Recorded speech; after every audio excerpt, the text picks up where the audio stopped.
आज की इस प्रेस कॉन्फ्रेंस में बहुत बहुत स्वागत है। जैसा कि आप देख रहे हैं कि सरकार आजकल एक मुद्दे पे बहुत घिरती हुई नज़र आ रही है और उस मुद्दे पे घिरने के बाद सरकार ने ऊल जुलूल बयानबाजी शुरू कर दी है, जैसा ये हर मुद्दे पे करते थे। पहले हमने ऐसा बाढ़ के मुद्दे पे देखा और अब हम क्लर्कों के मुद्दे पर सरकार की ऊल जुलूल बयानबाजी देख रहे हैं। इनका एक ही तरीके का मॉडस ऑपरेंडी होता है, एक ही तरीका भाजपा का है काम करने का, जिसमें मुख्यमंत्री जी वो अपनी चादर लेके जो कहते हैं ओढ़ के सो जाऊंगा, वो चादर लेके कहीं दुबक जाते हैं कोने में और अपने चेले चपाटों को, अपने अधिकारियों को आगे भेजते हैं कि आप इस पे ऊल जुलूल बयान दीजिए और पूरे मुद्दे को डाइवर्ट करने की कोशिश कीजिए। सरकार की तरफ से, सीएम ऑफिस की तरफ से ये बयान आया कि क्लर्कों को 35,400 का पे ग्रेड नहीं दिया जा सकता, सैलरी नहीं बढ़ाई जा सकती। ये पूरी तरह से अनर्गल और मूर्खतापूर्ण बयान है। जिस तरीके का काम सरकार क्लर्कों से लेती है उसके अंदर वो सारी एफिशिएंसी, उसके अंदर वो सारी एजुकेशनल क्वालिफ़िकेशन, वो सारे सर्टिफिकेशन आते हैं जिसके आधार पे ग्रेड को 35,400 किया जा सकता है। दूसरा, इन्होंने कहा कि हम सारे प्रदेशों से, आसपास के जो प्रदेश हैं उनसे ज़्यादा पे ग्रेड दे रहे हैं। यहाँ हरियाणा के अंदर मैं सवाल पूछना चाहता हूँ खट्टर साहब से, या तो उनको किसी बात की जानकारी नहीं है, 9 साल से ऐसे ही मुख्यमंत्री बन के बैठे हैं, या फिर उनके अधिकारी उनको मूर्ख बनाते हैं। जब पे ग्रेड में, सी लेवल में, जब सबसे नीचे का ग्रेड जो 19,900 है, जब आप वो दे रहे हैं जो कि सेंटर के द्वारा तय की जाती हैं सीमाएं, कौन सा पे ग्रेड होगा, उसमें आपने हरियाणा के लिए चुना कि 19,900 का जो लोवेस्ट पे ग्रेड है वो आप दे रहे हैं, तो उससे नीचे फिर दूसरे राज्यों में कैसे हो सकता है? ये अतार्किक बात है, मूर्खतापूर्ण बात है। जो सबसे निचला पायदान है वो हरियाणा सरकार ने चुना हुआ है, इसलिए सवाल ही पैदा नहीं होता कि आसपास के किसी भी राज्य में उससे नीचे पे ग्रेड क्लर्कों को दिया जाता हो। ये दूसरा झूठ है जो खट्टर सरकार बोल रही है। इसके साथ साथ इन्होंने ये नहीं बताया कि इनके यहाँ पे जब तक, बाकी स्टेट्स में क्या है, प्रोबेशन पीरियड है, प्रोबेशन पीरियड ख़त्म होते ही क्लर्कों की सैलरी बढ़ जाती है और हर 3 साल में उनके प्रमोशंस भी होते हैं। 3 साल में, 8 साल में अलग अलग लेवल बनाए हुए हैं। हरियाणा के अंदर जब तक क्लर्क कंप्यूटर एग्ज़ाम और टाइपिंग एग्ज़ाम आगे का क्लियर नहीं कर लेता, तब तक क्लर्क का 1 रुपया सैलरी नहीं बढ़ती, चाहे वो 10 साल काम कर ले या 15 साल काम कर ले। ये कहते हैं क्लर्क सिर्फ डायरी और डिस्पैच की पोस्ट है, इसलिए उसमें हम सैलरी नहीं बढ़ा सकते। तो फिर अगर डायरी और डिस्पैच की पोस्ट है तो सरकार बौखलाई क्यों हुई है इतनी? इतने सारे विभागों में काम कैसे रुक गया? सिर्फ डायरी डिस्पैच की वजह से करोड़ों रुपए का नुकसान हो रहा है। 200 करोड़ रुपए का नुकसान हर रोज़ हो रहा है और सिर्फ मनोहर लाल खट्टर जी के अहंकार की वजह से ये नुकसान हो रहा है, वरना कोई और वजह नहीं है कि मुख्यमंत्री खुद आमने सामने बैठ के 5 लोग जाते हैं सिर्फ क्लर्कों के रिप्रेजेंटेशन के लिए। उनकी जो कमेटी जाती है बात करने के लिए, मुख्यमंत्री जी के ड्राइंग रूम में, उनके दिल में इन 5 लोगों के लिए भी जगह नहीं है। इतना अहंकार मुख्यमंत्री जी में है कि खुद सामने बैठ के इन क्लर्कों के रिप्रेजेंटेटिव से बात नहीं कर सकते और अपने ओएसडी के ज़रिए ये कहलवाते हैं कि किसी भी हालत में सैलरी तो नहीं बढ़ सकती। तो आज हम ये कहना चाहते हैं, मुख्यमंत्री जी आप भी यहीं हो और हम भी यहीं हैं, जितना ज़ोर लगाना हो आपको लगा लो, जितनी ताकत आपको लगानी है लगा लीजिए, बाद में मत कहना कसर रह गई।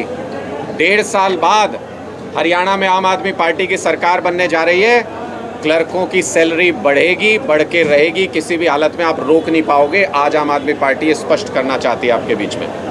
और दूसरी बात, तमाम तथ्यों को हम लोग जुटा रहे हैं और इनकी जो अनर्गल बयानबाजी है उसको भी इकट्ठा कर रहे हैं। मैं बहुत जल्द इस पे डिटेल्ड प्रेस कॉन्फ्रेंस करके उन सारे मुद्दों को हरियाणा के लोगों के समक्ष रखने जा रहा हूं और मैं मुख्यमंत्री जी को भी आमंत्रित करता हूं, खुली चुनौती देता हूं या तो वो उसी प्रेस कॉन्फ्रेंस में आए मेरे साथ और हम खुली बहस कर लेते हैं कि क्लर्कों की सैलरी बढ़ सकती है कि नहीं बढ़ सकती है, बढ़नी चाहिए कि नहीं बढ़नी चाहिए।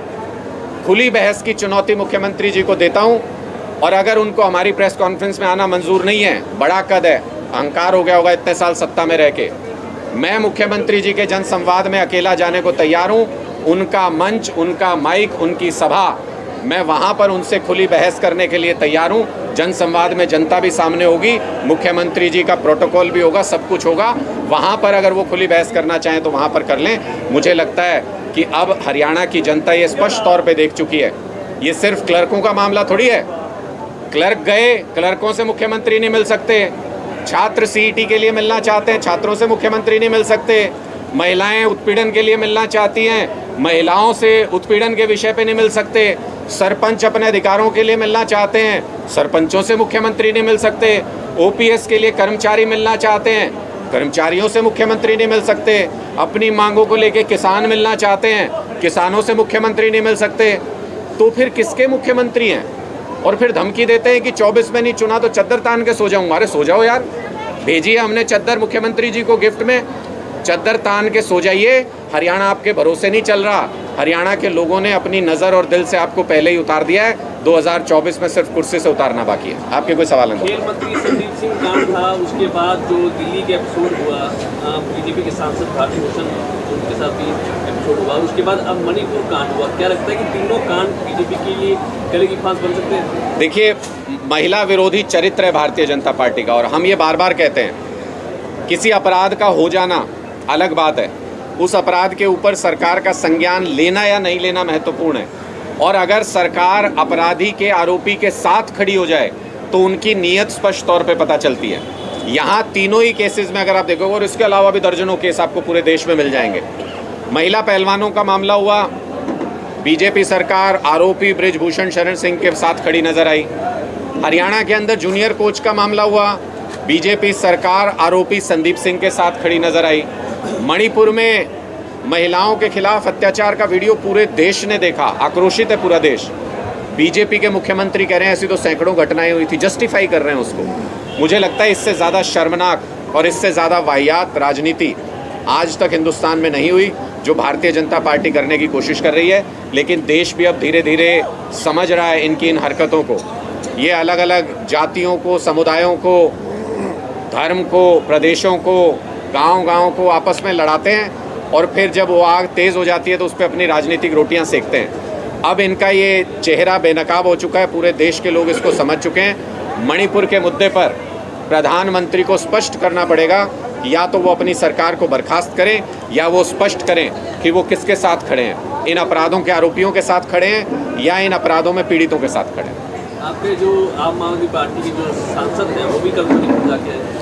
आज हमारे सांसदों का डेलीगेशन, जो इंडिया के सभी घटक दल हैं, उन सभी सांसदों का डेलीगेशन 20 सांसदों का आज मणिपुर गया हुआ है। आज सुबह ही गए, और वहाँ के सभी हालातों के बारे में, वहाँ विक्टिम्स से बात करेंगे, जो लोग पीड़ित हैं उनसे बात करेंगे, और वहाँ के पूरे हालात देश के सामने रखेंगे, जिसको भारतीय जनता पार्टी ने पिछले 3 महीने से किसी न किसी रूप में उसको छुपाया हुआ है, किसी न किसी रूप में उसको छुपाने की कोशिश कर रहे हैं या उससे ध्यान हटाने की कोशिश कर रहे हैं।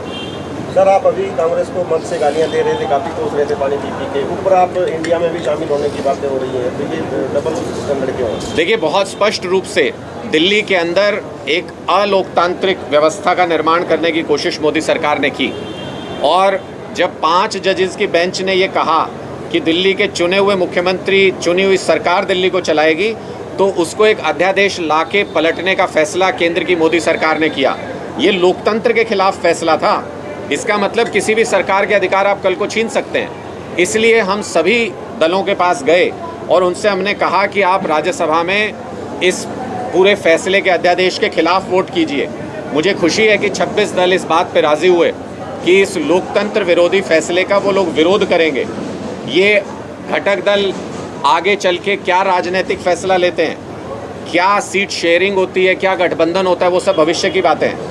आज के दिन में सभी एक राय, एक बात को लेकर के हैं कि जो मणिपुर में हो रहा है वो सही नहीं है, उसके लिए सब लोग एकजुट हैं, और जो दिल्ली के लिए अध्यादेश लाया केंद्र सरकार ने उसके खिलाफ सभी लोग एकजुट हैं। अभी तक यहीं तक ये वार्तालाप है। आप लगातार हरियाणा का दौरा कर रहे हैं, हरियाणा के 10 बीजेपी के सांसद हैं, किस तरह परफॉर्मेंस देखते हैं उनकी? मुझे कहीं ढूंढने से भी नहीं मिले। कहीं ऐसा होता है ना कि सड़क पे आप जा रहे हो तो अगर दूसरे नेता भी घूम रहे हैं तो सड़क पे गाड़ियों का काफिला ही टकरा जाए, कहीं आसपास से निकल जाए। इनके सांसद 7 सांसद दिल्ली में और हरियाणा के सारे सांसद, कहीं कोई नज़र नहीं आया। इनके विधायक आप बता दीजिए, नामित कर दीजिए कौन विधायक जनता के बीच में गया।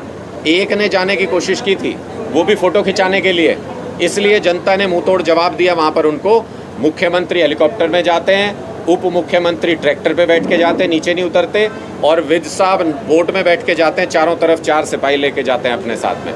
इन लोगों को ये सारी सुविधाएं मिल जाती हैं क्योंकि जनता के टैक्स का पैसा और इनकी सरकार है। आम आदमी कहाँ जाए? इस पूरी बाढ़ में हमने देखा इन्होंने लोगों को अपने हाल पे छोड़ दिया। कोई गांव में जी रहा है कि मर रहा है, पूछने तक नहीं गए उसका हाल। ऐसी स्थिति में लोगों को भी ये नज़र आ गया कि ये लोगों की सरकार नहीं है, जनता की सरकार नहीं है। ये बाढ़ की वजह से 13 डिस्ट्रिक्ट के अंदर जितनी नाराज़गी लोगों में इस सरकार के प्रति हुई है, उसने आग में घी डालने का काम किया है। लोग पहले से बहुत नाराज़ और गुस्सा थे इस सरकार से। बाढ़ के अंदर जो इनका मैनेजमेंट फेल हुआ है उसकी वजह से लोगों में और ज़्यादा गुस्सा है सरकार के प्रति। भूपेंद्र सिंह हुड्डा का आरोप है कि अगर SYL का निर्माण हो जाता तो आज बाढ़ का दिल्ली और हरियाणा ना देखता। तो किस पे आरोप लगा रहे हैं? पंजाब आम आदमी पार्टी पर पंजाब की सरकार निर्माण नहीं कर पाई। ठीक है, मैं भूपेंद्र सिंह हुड्डा जी से भी ये पूछना चाहता हूँ कि अगर उनका आरोप है तो कई बार ऐसे मौके आए जब केंद्र में भी कांग्रेस की सरकार थी, हरियाणा में भी कांग्रेस की सरकार थी, पंजाब के अंदर भी कांग्रेस की सरकार थी। भूपेंद्र हुड्डा जी ने कर क्यों नहीं लिया निर्माण? कर लेते और समाधान कर देते इस समस्या का। बीजेपी के लोगों का भी ऐसा मौका मिला, केंद्र में जब उनकी सरकार थी, हरियाणा में उनकी सरकार थी, पंजाब में भी अकालियों के साथ उनकी सरकार थी, कर लेते। क्यों नहीं किया? समाधान कर सकते थे। आम आदमी पार्टी को जिस दिन ऐसा मौका मिला, हम बातें नहीं करेंगे, आरोप नहीं लगाएंगे, इस समस्या का पूर्ण समाधान कर देंगे।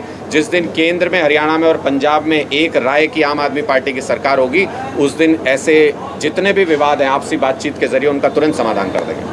हरियाणा में बदलाव के लिए आप कितनी सक्षम हैं? आम आदमी पार्टी हरियाणा में पूरी तरह से तैयार है। 90 के 90 विधानसभा क्षेत्रों में और सभी जिलों में हम अपने कार्यकारिणी का अनाउंसमेंट कर चुके हैं, अपने संगठन का अनाउंसमेंट कर चुके हैं। हमने ब्लॉक स्तर पे भी, ब्लॉक का मतलब कि एक विधानसभा को 4 हिस्सों में डिवाइड कर दें, 4 ब्लॉक उसमें बना लें। ब्लॉक स्तर के संगठन का अनाउंसमेंट भी हमने कर दिया है। इसके आगे हम 5-5 गांव के सर्कल के लेवल पे अपने संगठन का अनाउंसमेंट करेंगे और उसके बाद 7000 गाँव के अंदर आम आदमी पार्टी की विलेज कमेटी का निर्माण हम करने जा रहे हैं। बहुत जल्द, अगले 1-2 महीने में ये संगठन निर्माण पूरा हो जाएगा। 12 लाख सदस्यों ने आम आदमी पार्टी को ज्वाइन किया सदस्यता अभियान के दौरान। हरियाणा के अंदर आम आदमी पार्टी एक मजबूत ताकत इस वक्त है और पूरे प्रदेश में विपक्ष की भूमिका निभा रहे हैं, क्योंकि 31 विधायक होने के बावजूद कांग्रेस किसी भी मुद्दे पर विधानसभा के अंदर विपक्ष की भूमिका निभाने में नाकाम रही। इसलिए आम आदमी पार्टी आज के दिन में सड़क पर विपक्ष की भूमिका निभा रही है। लोगों को स्पष्ट नज़र भी आ रहा है। सर, सीएम चेहरे के साथ मैदान में जाएंगे या कैसे होगा? पंजाब की तरह होगा या बन जाएगा किसी आम घर से कोई मुख्यमंत्री? ये ऐलान पहले होगा? दिल्ली में भी तो बन गए। किसी आम घर से कोई शख्स आएगा, हरियाणा के मुख्यमंत्री का पदभार संभालेगा, हरियाणा के आम लोगों के लिए काम करेगा। पंजाब में भी तो ऐसे ही बन गए। टीचर के बेटे हैं सरदार भगवंत मान, किसी आम घर से आए, मुख्यमंत्री बन गए और सबसे अच्छे मुख्यमंत्री नजर आ रहे हैं आज के दिन में। ऐसी स्थिति हरियाणा में भी चुनाव नज़दीक आने दीजिए। हम अपनी सारी रणनीति और हम अपने सभी अनाउंसमेंट समय समय पर करते रहेंगे, आप लोगों से भी साझा करेंगे। क्या अनुराग ठाकुर आम आदमी नहीं है? सारे आम आदमी पार्टी के अंदर जितने लोग भी शामिल हैं वो सभी आम आदमी हैं। और मैं पहले भी बहुत स्पष्ट तौर पे कह चुका हूँ, हम आम आदमी पार्टी के वो डिसिप्लिन सोल्जर हैं। अरविंद केजरीवाल ये कह दें कि सड़क पे झाड़ू लगानी है तो मैं झाड़ू लगाने को तैयार हूँ। अरविंद केजरीवाल ये कह दें कि सड़क पे खड़े होके आपको सिर्फ लोगों को ये बताना है कि इस दिशा में जाना है, आम आदमी पार्टी का प्रोग्राम यहाँ है, मैं उसके लिए तैयार हूँ। जैसा आदेश होगा हम वो डिसिप्लिन सोल्जर हैं, उस आदेश का पालन करेंगे। हमें किसी काम में कोई गुरेज नहीं है क्योंकि हम आम आदमी हैं। दूसरे दलों से जो नेता हैं उनको पार्टी टिकट देगी? देखिए, बहुत स्पष्ट है कि जो आज आम आदमी पार्टी की टोपी पहन के इस संघर्ष में हमारा साथ दे रहा है, हमने बिजली आंदोलन पूरे प्रदेश के अंदर शुरू किया है, जो बाढ़ की वजह से थोड़ा सा डिले हो गया था, लेकिन आज भी मैंने देखा कई सारी महिलाएं बिजली के बिल लेके आई हुई थी, 50-50 हज़ार, 16-16 हज़ार, कई लोगों के बिल हैं। एक व्यक्ति ने ये कहा मेरे नाम पे 3 मीटर लगे हुए हैं, एक सरकारी स्कूल में, एक कहीं और, एक कहीं और। अब वो नया मीटर चाहता है अपने घर के लिए, तो कहते हैं वो 3 मीटर हैं तुम्हारे नाम पे, पहले उनका बिल क्लियर करो। उनका बिल लाखों में है। वो कह रहा है कि मैं सरकारी स्कूल में मीटर कैसे लगवा सकता हूँ, पर कोई सुनने को तैयार नहीं है। इन आंदोलनों में जो लोग हिस्सा ले रहे हैं, जो आम आदमी पार्टी के झंडे के नीचे आम आदमी पार्टी की टोपी पहन के इस संघर्ष का हिस्सा बन रहे हैं, वो सभी आम आदमी हैं। उन सभी को लेकर के हम अपनी नेतृत्व क्षमता बढ़ाएंगे और आने वाले दिनों में चुनाव भी लड़ेंगे। चुनाव के दौरान भाजपा के नेता आगे तो भाजपा के नेताओं को तो कोई पूछ ही नहीं रहा, आप क्यों इतनी मार्केट बढ़ा रहे हो उनकी? आपको क्यों लगता है कि हमारे पास आ जाएंगे? अगर भी कहा ना मुख्यमंत्री जी चद्दर तान के सोने को तैयार हैं, तभी तो आएंगे। और हमें भी जितनी राजनीतिक समझ है, हम लोगों की राजनीति भी अब इतना तो स्पष्ट हो चुका है कि हमें 2 प्रदेशों में सरकार चला रहे हैं, राजनीति करनी आती है। तो इतनी मति भ्रष्ट नहीं हुई है कि जिनको जनता पीटना चाहती हो उनको हम अपने सिर पे बिठा लें। उनके लिए चद्दरों का इंतजाम करेंगे उनके लिए।